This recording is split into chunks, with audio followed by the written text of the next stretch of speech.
Bonjour Alberto Fabio Ambrosio. Bonjour David. Vous êtes théologien dominicain. Vous êtes Tout à fait.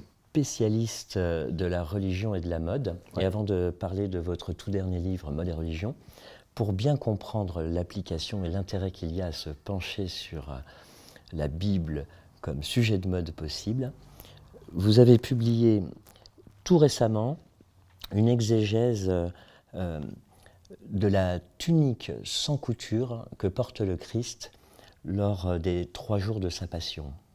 Votre article sur la tunique sans couture du Christ a été publié aux universités Nouvelle-Aquitaine tout récemment. Pouvez-vous nous décrire à quel moment on rencontre ce détail d'une tunique sans couture portée par le Christ? Eh bien, c'est Jean, et ce n'est que l'évangile de Jean, au chapitre 19, au verset 23-24, où nous avons cette description de la tunique sans couture du Christ. Nous sommes pendant la crucifixion, en fait, et nous sommes même sous la croix, si on peut dire. Et les soldats, et c'est là qu'on apprend que le Seigneur, donc Jésus, avait été habillé avec une tunique sans couture, parce que les soldats, sous la croix, décident de se partager, donc de déchirer en 4 parties la tunique sans couture. Alors, lorsqu'on lit et relit ces versets, on comprend que il y a un peu un flou dans ces versets de Jean. On ne comprend pas tout à fait, parce qu'en fait, le Seigneur a été habillé, comme beaucoup d'hommes à cette époque, avec la tunique et le manteau, si on peut dire. Donc l'imation et le kiton, araphos kiton. En grec, c'est araphos kiton, c'est-à-dire la tunique sans couture, araphos, donc sans autre ligne, si on peut dire, et donc ça donne sans couture, et le manteau. Voilà, c'était l'habillement en fait de tout le monde dans la Palestine de Jésus. Et donc c'est les soldats c'est le récit des soldats qui décident de déchirer, de se partager cette tunique sans couture, qu'on apprend justement ce caractère de sans couture araphos kiton. Et donc depuis l'édition de l'Évangile, pour le dire de manière moderne, depuis l'édition de l'Évangile, ce caractère de sans couture interpelle et les pères de l'Église, et les commentateurs, et les exégètes, mais sans pouvoir pour autant dévoiler le secret de cette tunique sans couture. Au contraire, l'idée d'une tunique sans couture donne encore aujourd'hui beaucoup de possibilités d'interprétation. Parmi ces nombreuses interprétations données au long des siècles, et même des millénaires, il y en a une en particulier qui était prépondérante, c'est l'idée de la tunique sans couture, le corps du Christ un et unique. Vous prenez ces 2 versets pour métier à tisser une théologie textuelle et textile, mais cela vous a fait revisiter en fait toutes les sources anciennes pour retrouver les interprétations de cette tunique sans couture. C'était la tunique réservée au roi, la tunique sans couture, ou Jean suit simplement le psaume qu'il cite? Alors, c'est toute la complexité de ce caractère sans couture, associé à la tunique, parce que, en fait, il y a 3 axes fondamentaux d'interprétation de cette tunique sans couture. L'une, c'est le fait que c'était sans couture, c'était le caractère de l'habillement lié à la royauté. Mais ce n'est pas sûr non plus. L'autre, c'est tunique sans couture, et bien on relie à la couture de l'habillement du grand prêtre. Donc c'est la tunique du grand prêtre. Évidemment, et l'une et l'autre de ces 2 interprétations sont tout à fait possibles pour le Christ, qui est le grand roi et qui est aussi le grand prêtre.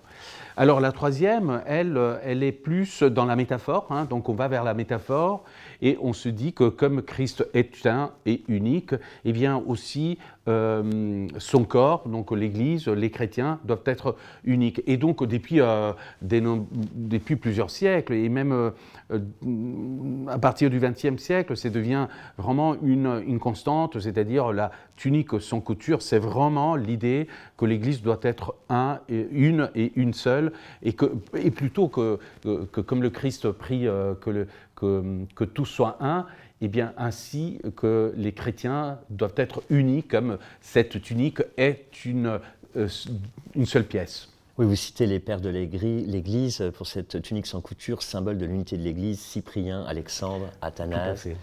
Et est-ce que l'idée qu'on se fait de cette tunique sans couture comme étant pourpre vient de l'image du manteau du grand prêtre, ou on est sûr qu'elle était pourpre? Alors,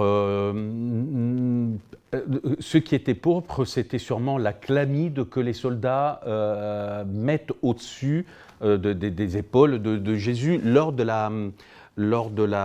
chemin de la croix, on va dire comme ça, lors de la passion. Avant d'être crucifié, donc, et ça c'est aussi dans les textes, les soldats, comme on se moque de lui, on se moque de Jésus comme étant le grand roi, et bien on voyait le grand roi, il est là, il est en fait en souffrance, donc montre-nous que tu es le grand roi. Et donc pour se moquer, les soldats prennent une chlamyde pourpre, et l'Évangile dit vraiment rouge pourpre, et donc c'est de là mais c'est un manteau en fait. Le manteau qu'on met sur les épaules de Jésus, c'est une chlamyde, et la chlamyde c'est le même manteau, mais lié, c'est le langage militaire. Donc c'était la tunique réservée aux militaires.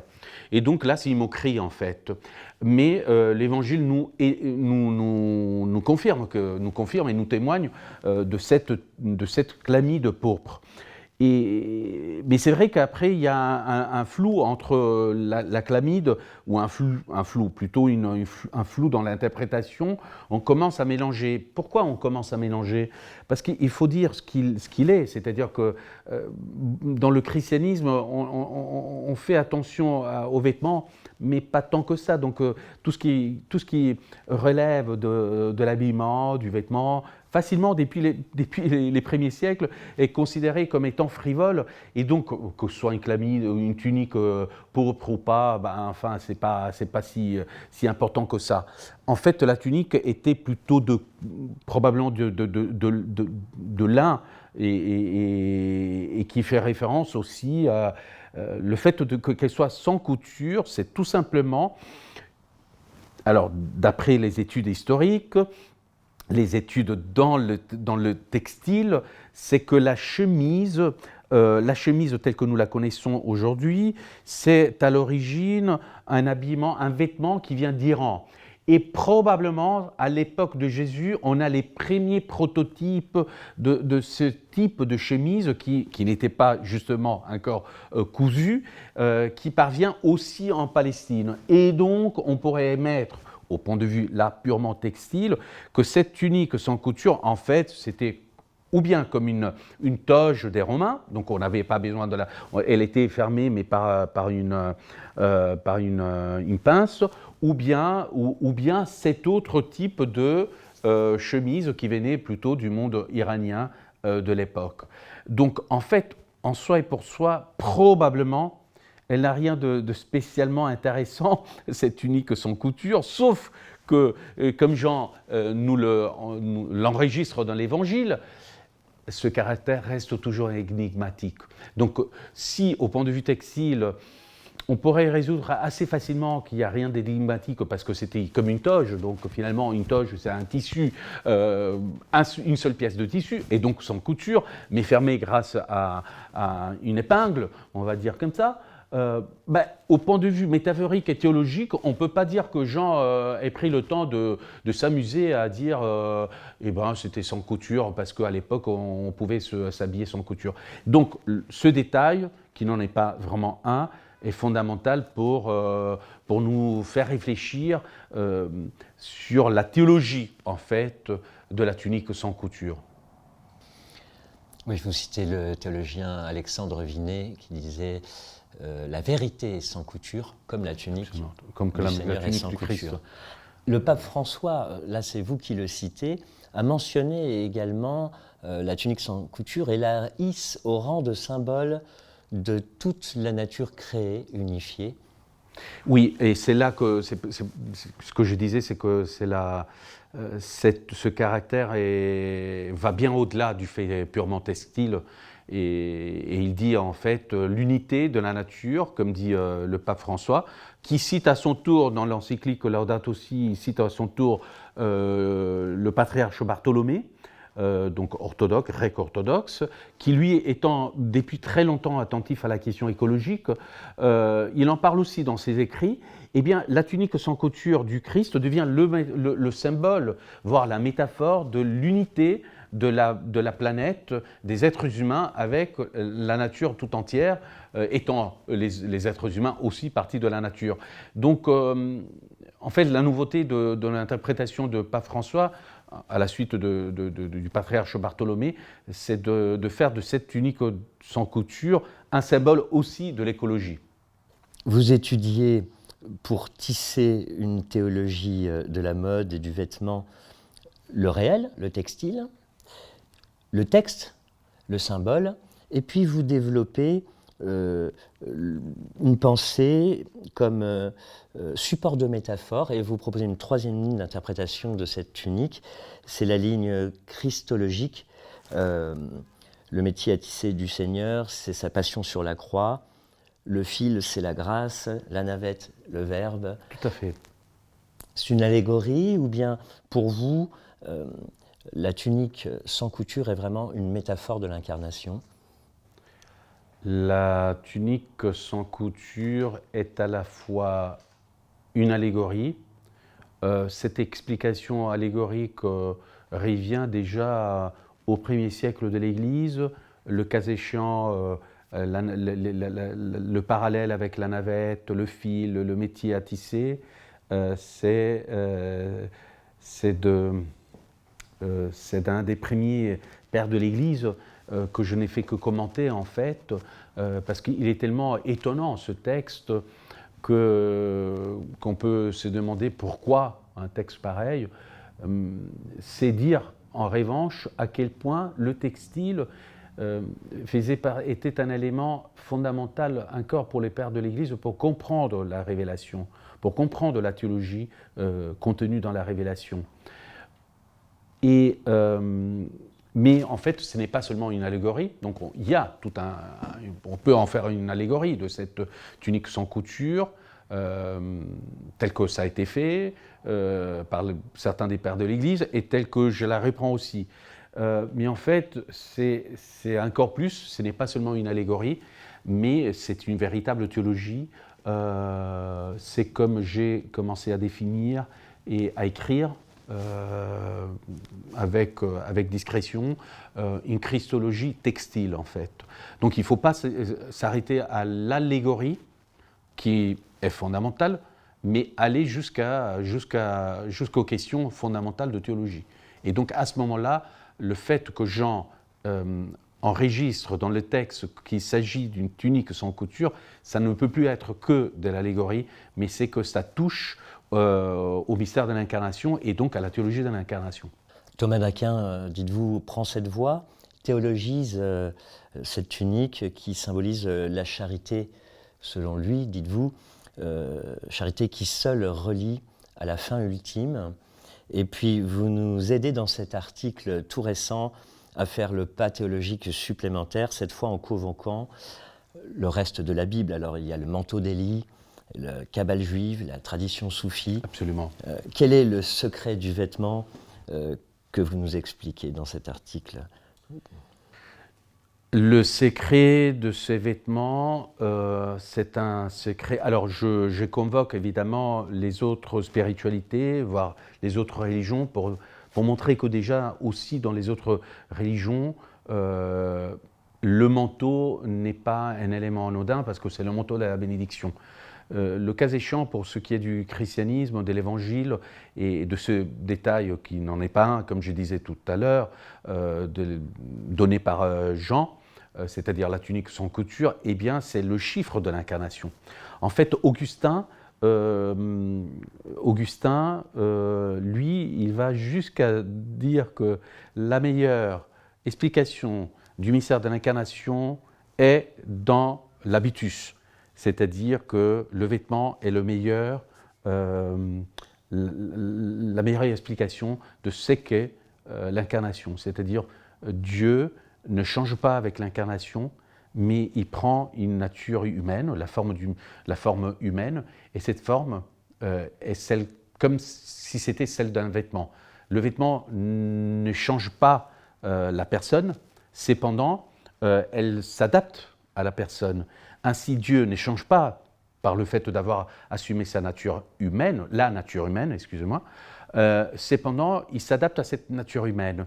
Et si Augustin, il utilise justement la métaphore textile pour expliquer l'incarnation, et là, on n'est plus dans l'allégorique, c'est-à-dire qu'on est vraiment dans quelque chose qui est vraiment ancré, incarné. Le textile est fondamental pour expliquer la foi chrétienne, surtout certains mystères comme l'incarnation. On a un peu oublié, comme je disais, et ça c'est mon regret, mais c'est grâce à ce regret, c'est moi qui tisse un peu cette théologie et qui travaille sur ces sujets-là. C'est un peu un regret parce que par derrière, on a des siècles où tout ce qui relève du vêtement, c'est frivole, ça ne compte rien, etc. Et au contraire, toute la Bible, elle est vraiment tissée sur la métaphore textile, qui est, comme je disais, plus qu'une métaphore, parce qu'elle est vraiment ancrée dans le mystère théologique le plus profond. Vous écrivez les 3 fonctions du vêtement, protection, parure, pudeur, et dans la théologie du vêtement et de la mode que vous tissez, la tunique sans couture est le vêtement de Dieu même, écrivez-vous. Vous prolongez tout cela dans votre dernier ouvrage ? Alors oui, je prolonge dans Mode et religion. Je prolonge, mais en donnant les fondements, en fait, de la relation entre mode et religion. Alors, comme vous disiez, effectivement, la mode, le vêtement, lui, il a 3 fonctions, et c'est pas moi qui le dis, mais c'est un psychologue anglais, Flügel, qui est désormais une référence dans les études de l'habillement, même ça devient une référence un peu mythique, parce que dans ce livre, La psychologie du vêtement, il répère les 3 fonctions fondamentales, et encore aujourd'hui, dans les études de mode et de vêtements, on reprend souvent ces idées parce qu'elles sont bien résumées, la protection, la parure et pudeur fondamentale, encore à notre époque.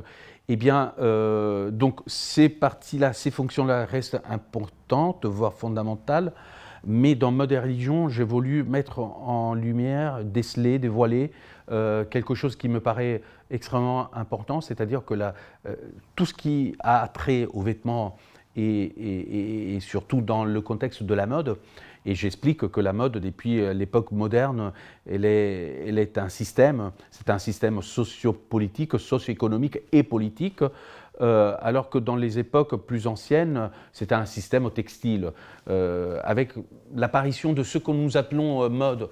Et là, il faut dire aussi qu'il y a beaucoup de déconstruction de cette idée-là, que la mode est un phénomène moderne qui s'installe entre Versailles, Paris et le reste de l'Europe au XVIe siècle, en particulier à partir du XVIe siècle. Cette idée-là est déconstruite aujourd'hui, mais si on la prend au moins comme un repère qu'on peut déconstruire, il faut dire que le système de l'habillement, dans l'espace d'abord européen et occidental ensuite, devient l'apanage aussi d'un système sociopolitique, socio-économique et financier aujourd'hui. Alors, la mode, dans ces sens-là, parvient à se profiler comme une forme de système de croyance, système religieux, comme une religion ou comme, certains diraient, comme une institution qui sacralise toute la question du vêtement. Et c'est vrai que lorsqu'on commence à se pencher et analyser les formes que la mode prend dans l'existence concrète, dans le système contemporain de vie et d'existence, elle devient comme une forme de mode, de religion, au sens qu'elle réenchante l'espace social qui est désenchanté Et comme cet espace désenchanté du monde contemporain n'a plus forcément des références religieuses, eh bien la mode vient remplir cette fonction d'un réenchantement mondain. Merci Alberto Fabio pour cette première exégèse de la tunique du Seigneur en lien avec la mode aujourd'hui. On la retrouve dans Entre vêtements et tuniques, une métaphore de l'incarnation. C'est disponible sur Internet. Et on vous retrouve dans quelques instants pour explorer votre livre Mode et religion, habiller le sacré, sacraliser le look. Merci Alberto Fabio. Merci David.